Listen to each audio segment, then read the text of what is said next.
सुरुवातीपासून काँग्रेसची भूमिका आम्ही मांडलेली आहे की हे जे वाद आहेत महाराष्ट्रामध्ये जाती जातीमध्ये भांडण करणं, डिवाइड अँड रूल, जी इंग्रजाची पॉलिसी होती ती भाजपची पॉलिसी आहे.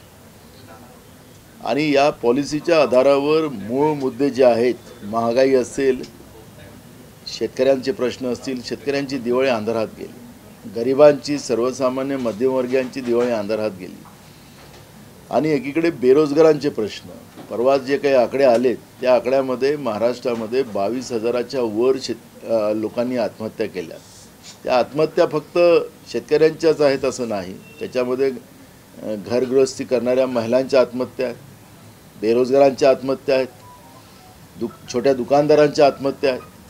आणि हे आकडे जे आहेत ते याच्यापेक्षा जास्त असू शकतात, पण सरकारने जे प्रसिद्ध केलेले ती आकडे त्या पद्धतीचे आहेत. आणि सरकारचं चुकीचं नियोजन हे सगळ्यांच्या जीवावर बेतात आहे.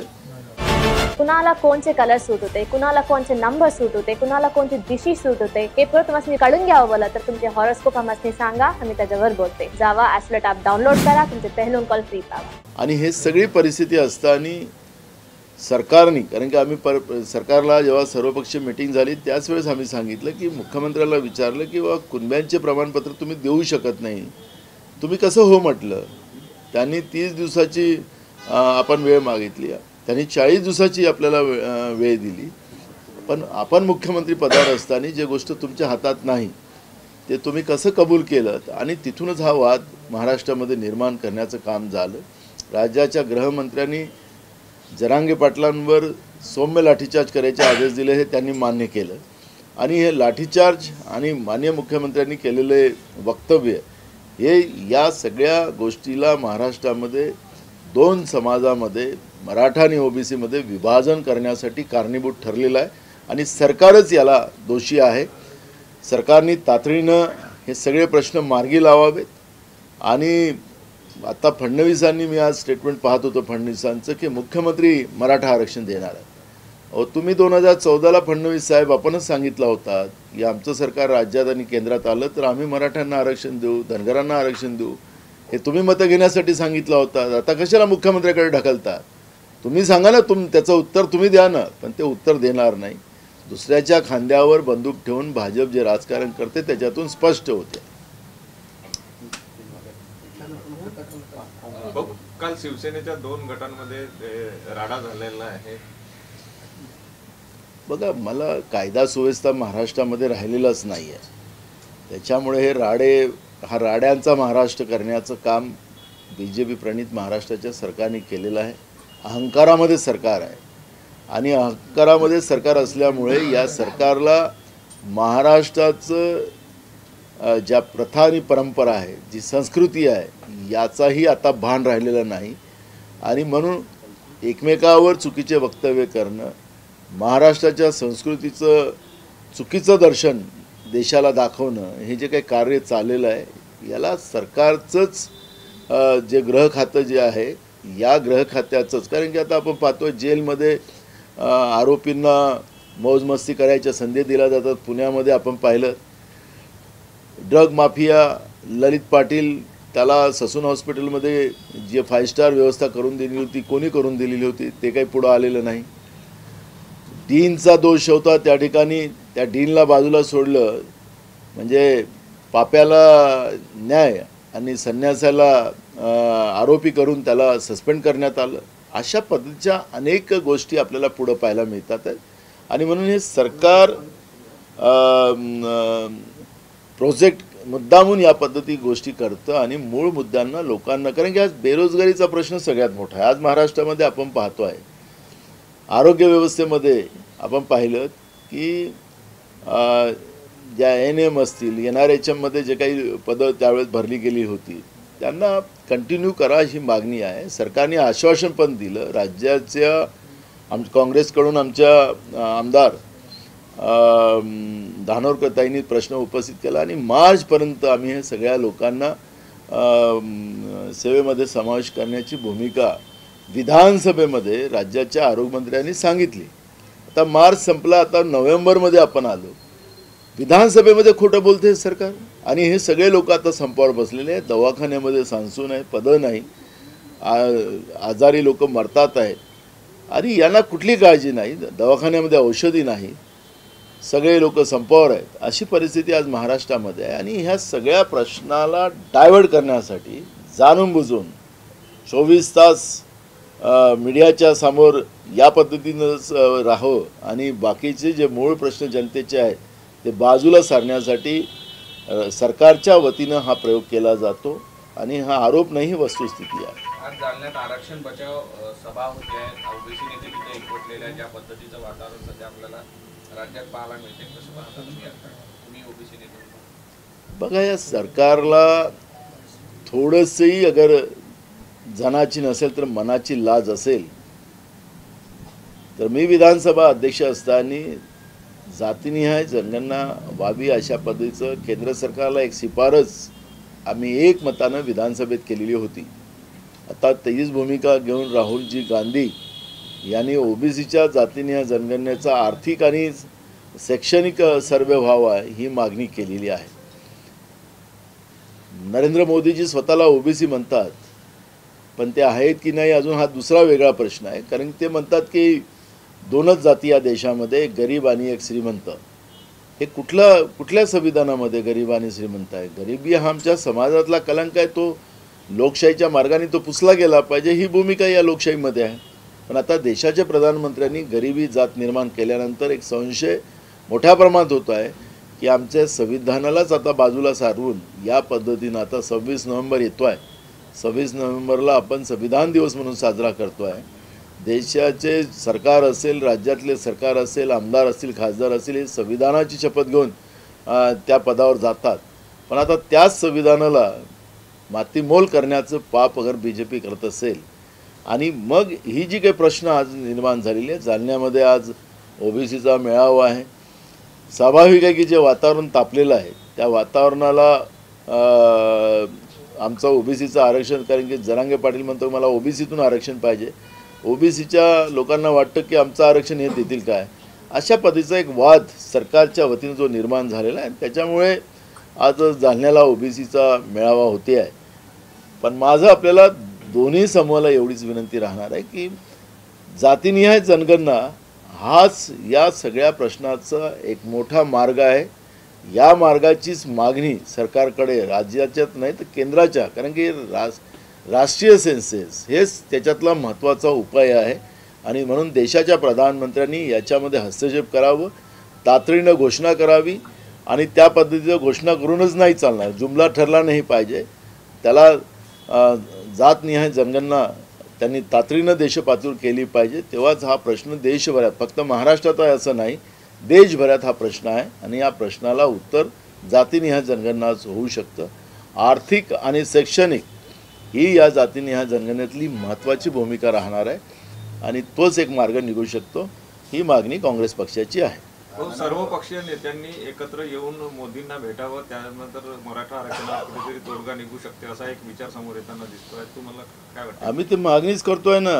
देशाच्या प्रधानमंत्र्यांनी हे काही चाललेलं आहे ते प्रधानमंत्र्याला लपलं नाही आहे. रोज IB रिपोर्ट त्यांच्याकडे जातो आहे. मणिपूरची पण घटनेचं जात आहे, पण मणिपूरबद्दल बोलायला तयार होत नाही.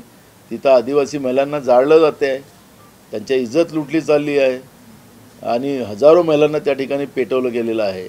ते आपण पाहिलेलं आहे, पण प्रधानमंत्री त्याच्यावरही बोलत नाही. देशामध्ये हे सगळीकडे वातावरण तापत असेल आणि प्रधानमंत्री फक्त प्रचारामध्येच लागले असतील, माईकवरच पडले असतील, तर मग आता ह्या देशाचं काय होईल हा प्रश्न देशवासियांच्या समोर निर्माण झालेला आहे.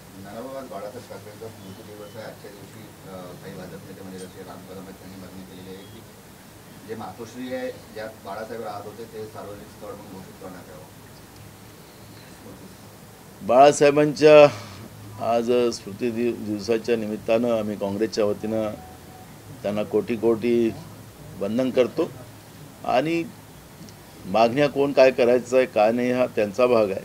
पण मूळ प्रश्न आहे की आखरी बाळासाहेब ठाकरे हे आमच्या महाराष्ट्राचं एक मोठं नेतृत्व होतं आणि एक मोठं नेतृत्व आज आमच्यात नाही, पण त्यांचा आवाज आणि त्यांचा विचार आजही महाराष्ट्राच्या जनतेच्या मनात आहे. तर मागण्या कोण काय करायचं त्याचा भाग आहे तो. एखादी आठवण भाऊ बाळासाहेब ठाकरेबद्दल तुम्हाला आठवते का? एखादा छंद तुमच्या डोळ्यासमोर आजच्या परिस्थितीला पाहता उभा होतो का? मला आठवतं की इंदिराजीला जेव्हा भेटायला बाळासाहेब ठाकरे गेलेत आणि त्यांनी आपली भूमिका त्यांच्यासमोर स्पष्ट मांडली आणि त्या भूमिकेमध्ये कारण की त्यावेळेस शिवसेनेवर बंदी आणायचा निर्णय कारण की धार्मिक तेढ निर्माण करणारी जी काही पक्ष होती त्या काळामध्ये त्या पक्षाला बॅन करायचा निर्णय झालेला होता. पण इंदिराजीच्या समोर बाळासाहेबांनी जी काही भूमिका मांडली आणि ती प्रामाणिक मांडली आणि इंदिराजींनी ते मान्य केलं की शिवसेना हा पक्ष हा खऱ्या अर्थानं जनहितासाठी काम करते आणि प्रामाणिकपणे ठळकपणे न घाबरता भूमिका मांडणारं हे व्यक्तिमत्व होतं आणि ते क्षण आम्ही तरी विसरू शकत नाही. त्रिदेव पक्ष एकत्र आहेत आणि जरांगे पाटलांचं म्हणजे जे आरक्षण आहे त्या बाबतीमध्ये भरपूर पीडा पण निर्माण आहे. तर याचा फायदा कुठल्या पक्षाला होणार आहे आरक्षणाच्या बाबतीत? जरांगे कोणतं त्रिदेव? हो, देवेंद्र फडणवीस सर, मुख्यमंत्री शिंदे साहेब आणि अजित नाही, पवार याला साहेब. देव कसं म्हणता येईल या ठिकाणं? हे देवाचं रूप नाही आहे, हे खोक्याचं रूप आहे, भ्रष्टाचाराचं रूप आहे. या महाराष्ट्राच्या संस्कृतीला संपवणारं ही राज्यातलं भाजपप्रणीत सरकार आहे. याला देवाचं नाव देऊन देवाचा अपमान आपण करू नका. कारण की या राज्यामध्ये तुम्ही आज कुठल्याही जिल्ह्यात जा, कुठल्याही तालुक्यात जा, सगळीकडे आंदोलन पाहायला मिळतात. म्हणजे कुठल्याही मी आता महाराष्ट्रात सगळीकडे फिरत राहतो, सगळीकडे आंदोलन चालू आहे. म्हणजे एका जिल्ह्यामध्ये कलेक्टर ऑफिसच्या समोर वेगळे आंदोलन, जिल्हा परिषदेच्या समोर एक वेगळे आंदोलन, तालुक्यात वेगळे आंदोलन. आणि कुठलेही लोक ज्या राज्यात सुखी नाही तिथं देवांचं सरकार आहे असं कसं म्हणता येईल? नाव देवाचं ठेवलं म्हणून देव होत नाही. देवाचे विचार असले पाहिजेत, सगळ्यांना न्याय देणारी भूमिका असली पाहिजे. त्यामुळे या आंदोलनाचा कोणाला फायदा होईल इथपर्यंत नाही.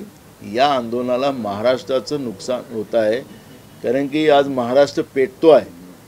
महाराष्ट्रामध्ये येणारे उद्योग थांबले गेलेत. जे उद्योग महाराष्ट्रात चाललेले होते ते उद्योग महाराष्ट्रातून बाहेर चाललेत. कारण की ज्या राज्यामध्ये अस्थिरता निर्माण होते त्या राज्यामध्ये उद्योग हे राहत नाही, उद्योग जातात आणि त्याच्यामुळे मोठ्या प्रमाणात महाराष्ट्रामध्ये बेरोजगारी वाढते आहे. आणि म्हणून याला त्रिदेवाचं सरकार नाही, हे महाराष्ट्र संपवणारे 3 लोक एकत्रित आलेत आणि ते स्वरूप आपण पाहतो. नानाभाऊ, अतुल मुंडेंनी दक्षिण पश्चिममध्ये दिवाळीच्या शुभेच्छांचे बॅनर लावलेले तर ते इथून उमेदवार असणार का फडणवीसांच्या विरोधात? आणि दुसरा प्रश्न, विजय वडेट्टीवार यांनी ही टीका केली होती की नानाभाऊंनी त्यांना कानात सांगितलं असेल बॅनर लावण्यासाठी. दोन्ही गोष्टी त्याला टीका म्हणत नाही, त्याला काय म्हणतात? मूळ प्रश्न असा आहे की बॅनर पोस्टर पूर्ण असे अनेक नेते मी पाहिलेले आहेत. आता दिवाळीमध्ये सगळीकडे फिरत असताना काही लोकांनी लोकसभेच्यासाठी बॅनर लावून ठेवले, दोन्ही जिल्ह्यांना, नागपूर जिल्ह्याला अशा पद्धतीचे बॅनर लावून ठेवले. बॅनर लावणं म्हणजे काही उमेदवाराचं नाही, पण इथले आमदार गायब आहेत दक्षिण पश्चिमचे. आणि त्याच्यामुळे काँग्रेसला वाटलं की इथले आमदार गायब आहे, शुभेच्छा द्यायला पण नसतील. त्याच्यामुळे काँग्रेसच्या प्रवक्त्यांनी त्या ठिकाणी बॅनर लावले असतील. तर त्याला काही निवडणुकीसाठी लावलेत असा त्याचा अर्थ नाही. आमची भूमिका स्पष्ट आहे की आम्ही तिकीट अजूनही कोणाला जाहीर केलेले नाही. आम्ही सर्वे करू, जे नावं असतील त्या नावांचा सर्वे झाल्यानंतर जो काही मेरिट असेल त्यालाच आम्ही तिकीट देऊ. त्याच्यामुळे बॅनर लावून तिकीट मिळतं असं कोणाला वाटत असेल असं नाही. आणि त्याच्यामुळे आज कुठलाही निर्णय झालेला नाही. मधात एक चॅनल आपल्याला दाखवत होतं की हे लोकसभाच्या जागा वाटून झाल्या वगैरे, अजून कुठल्याही चर्चा त्याच्यावर झालेली नाही. आणि आता 5 राज्याच्या निवडणुका झाल्यानंतर आम्ही तिघही बसू, उद्धवजी असतील, पवारसाहेब असतील, आम्ही आम्ही बसून त्याच्यामध्ये जागा वाटपाचा निर्णय घेऊ. अजून कुठल्याही जागा वाटपा झालेल्या नाहीत. म्हणून काही चॅनल ज्या पद्धतीने काम पुढंच करतात तर त्यामुळे लोकांमध्ये संभ्रम निर्माण होतो. कार्यकर्त्यांमध्ये संभ्रम निर्माण होतो, तसा संभ्रम निर्माण करू नये एवढीच आमची विनंती आहे. फॉर्म्युला ठरलाय का भाऊ? अजून कुठलाच ठरला नाही, बसलोच नाही त्या विषयावर, तर फॉर्म्युला ठरायचं कुठलं कारण नाही.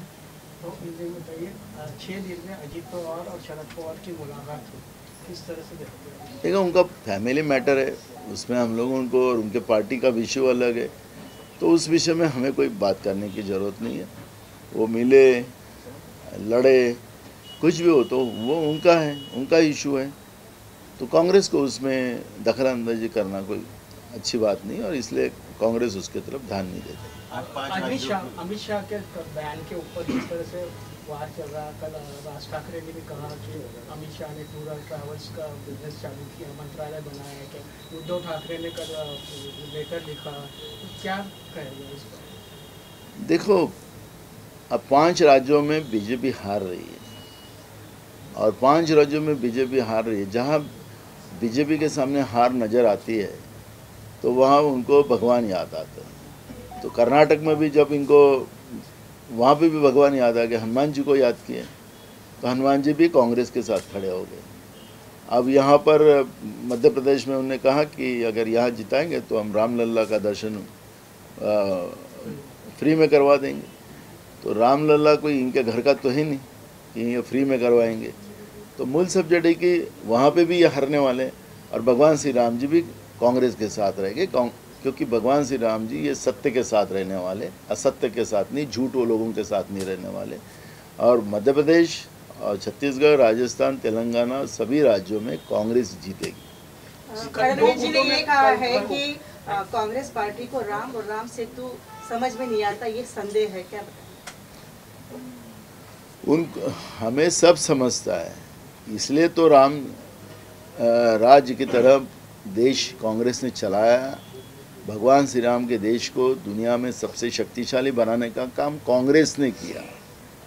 इनने विरोध के सिवा कुछ नहीं किया, और जब सत्ता में झूठ बोलकर आए तो देश बेचने के सिवा अब दूसरा कुछ किया नहीं, देश में तबाही के सिवा दूसरा कुछ किया नहीं.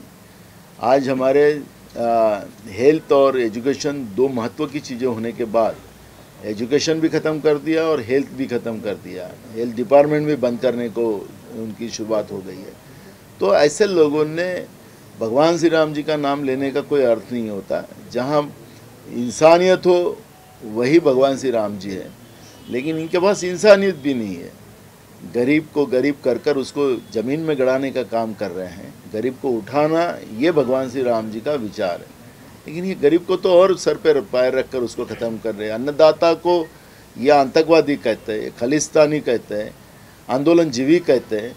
तो इनके पास कहाँ भगवान श्री राम जी रहेंगे? तो इसलिए हमें सब भगवान श्री राम जी भी पता है, हमें राम सेतु भी पता है.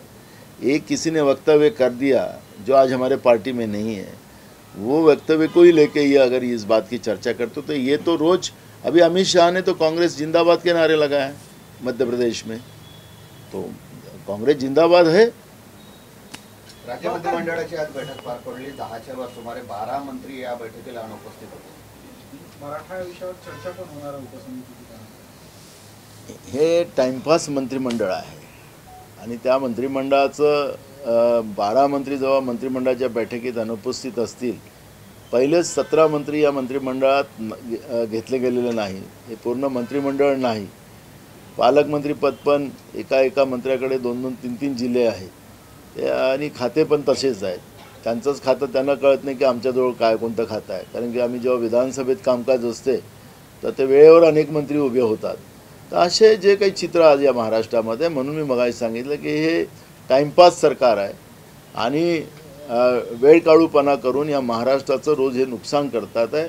आणि त्याच्यामुळे मराठा आरक्षणाची चर्चा करायची की कोणाची चर्चा करायची हे तो त्यांचा मंत्रिमंडळाचा अधिकार होता. पण जेव्हा 12 मंत्री अनुपस्थित असतील तर या मंत्रिमंडळामध्ये काय चाललेलं आहे, समन्वय राहिलेलं नाही, आणि त्यामुळे महाराष्ट्राचं सर्रास नुकसान या सरकारच्या वतीने होते आहे, हे या ठिकाणी म्हटलं तर वावगं ठरणार नाही. कंत्राटी कर्मचाऱ्यांना परमनंट करण्याचा निर्णय कर्नाटकमध्ये जाहीरनाम्यात काँग्रेसने दिला होता. राज्यात जर काँग्रेस सत्तेत आली तर असा काही निर्णय बिलकुल करू. आम्ही जुना पेन्शनचा इश्यू आहे, कंत्राटी कर्मचाऱ्यांचे इश्यू आहेत, हे काँग्रेस त्या ठिकाणी पूर्ण करेल. कल 2 गुटों में झगड़ा हुआ है, शिंदे गुट और ठाकरे गुट पे। क्या लगता है कानून व्यवस्था बिगड़ी हुई है या महाराष्ट्र में कानून व्यवस्था ही नहीं रही है, और कानून व्यवस्था न रहने के वजह से आज महाराष्ट्र का रोज नुकसान होते जा रहा है। जो महाराष्ट्र रोज जल रहा है, उससे राज्य में नए उद्योग नहीं आ रहे, उद्योग अपने गुजरात में जा रहे हैं, ये डिसाइड करके किया जा रहा है, और जो उद्योग है वो भी जा रहे हैं, जिससे राज्य में बेरोजगारी का प्रमाण बढ़ते जा रहा है, राज्य के तिजोरी में आने वाला पैसा कम होते जा रहा है, राज्य के विकास के लिए बड़े इशू खड़े हो चुके हैं। कई गांव में जाने के रास्ते नहीं हैं, बसेस नहीं है, विशेष करके आज तो जो हमारे ग्रामीण एरिया में सबसे बड़ा जाने आने का जो रास्ता है वो बसेस नहीं है। 2-4 बसेस आती है डेपो में तो उसका बड़ा जश्न मनाया जाता है। तो ये महाराष्ट्र में ये पहली बार ऐसी सब चीज़ें दिखी जा रही है कि इतने बड़े महाराष्ट्र में जो हमेशा देश को मदद करने वाला राज्य रहा है, उस राज्य को भिखारी बनाने का पाप और राज्य की कानून व्यवस्था बिगाड़ने का पाप बीजेपी की सरकार ने, बीजेपी प्रणीत सरकार कर रही है, ये स्पष्ट हो चुकी है।